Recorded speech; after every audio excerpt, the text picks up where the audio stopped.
గలతీయులకు రాసిన పత్రిక 5వ అధ్యాయము 22వ వచనంలో, అయితే ఆత్మఫలమేమనగా ప్రేమ, సంతోషము, సమాధానము, దీర్ఘశాంతము, దయాళుత్వము, మంచితనము, విశ్వాసము, సాత్వికము, ఆశానిగ్రహము.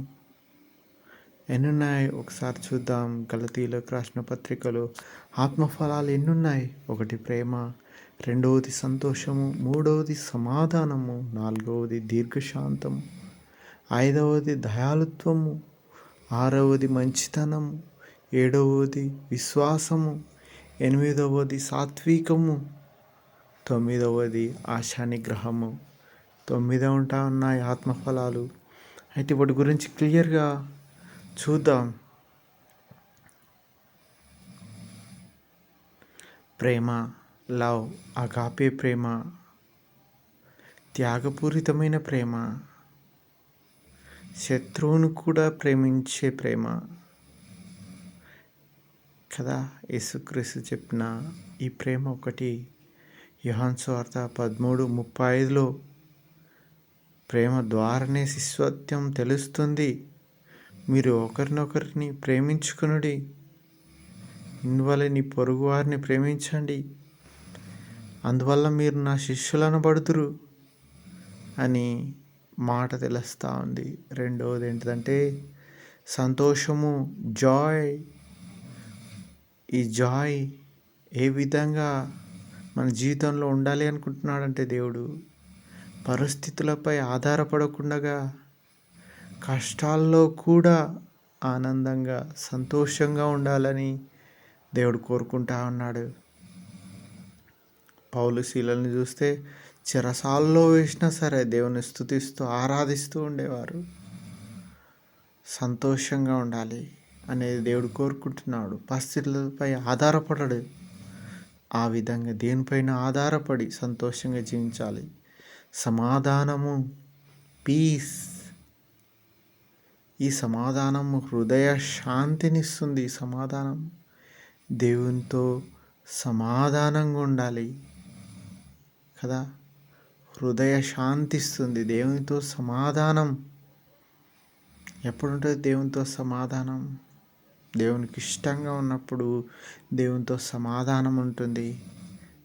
దేవుడు చెప్పినవి చేస్తూ మనం ఉన్నప్పుడు సమాధానం ఉంటుంది. మనుష్యులతో శాంతిగా ఉండాలి, సమాధానంగా ఉండాలి. అందరితోనూ శాంతిగాను సమాధానంగాను ఉండాలి. విరోధాలు, కొట్లాటలు, విభేదాలు ఉండకుండా ఉండాలి. దీర్ఘశాంతము, లాంగ్ సఫరింగ్,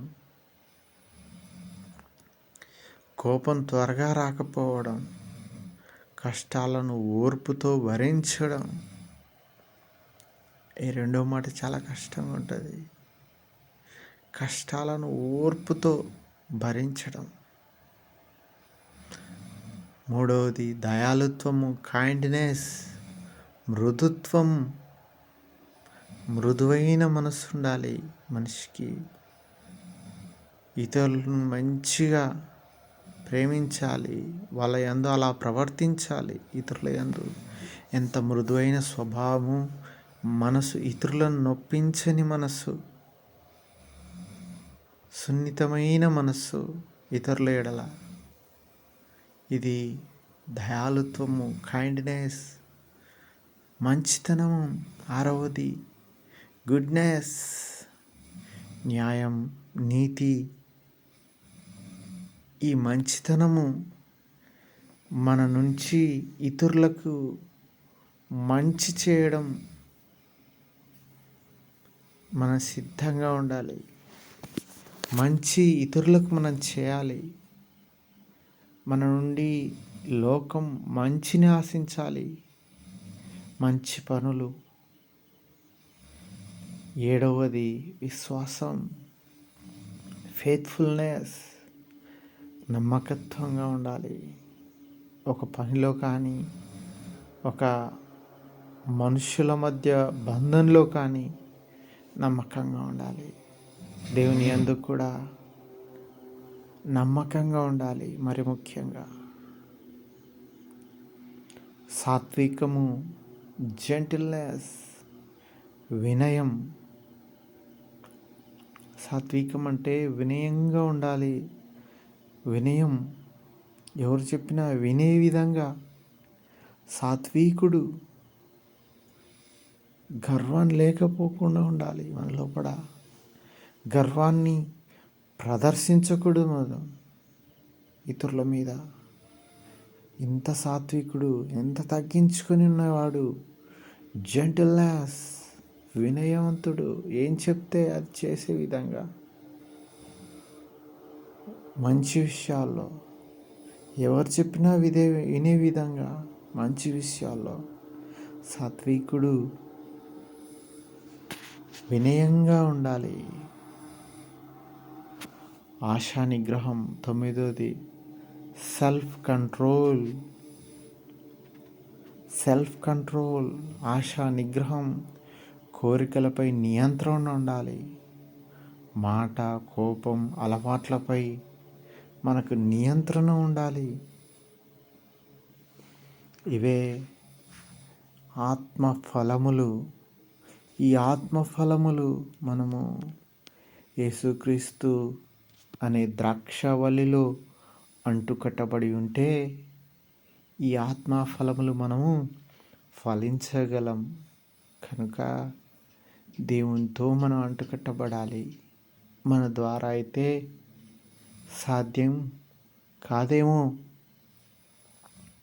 యేసుక్రీస్తుని నమ్ముకోకుండా ఈ ఫలాలు ఇతరులలో చూస్తాము అనుకుంటే సాధ్యం కాదు. కనుక మనం ఎవరి చేత అంటుకట్టబడాలి అంటే యేసుక్రీస్తు చేత అంటుకట్టబడితే ఇవన్నీ మనకి, ఈ ఫలాలు మనం ఫలిస్తాం. ఈ ఫలాలు ద్వారా సమాజము, సంఘము, కుటుంబము ఆ ఫలాలని రుచి చూస్తాయి, మనలో పండిన ఈ ఫలాలని. కనుక మనం జ్ఞాపకం చేసుకుందాం, ఆత్మీయ ఫలములు 9 మనం ఫలించే వారంగా ఉండాలని ప్రభు నామంలో తెలియజేస్తా ఉన్నాను.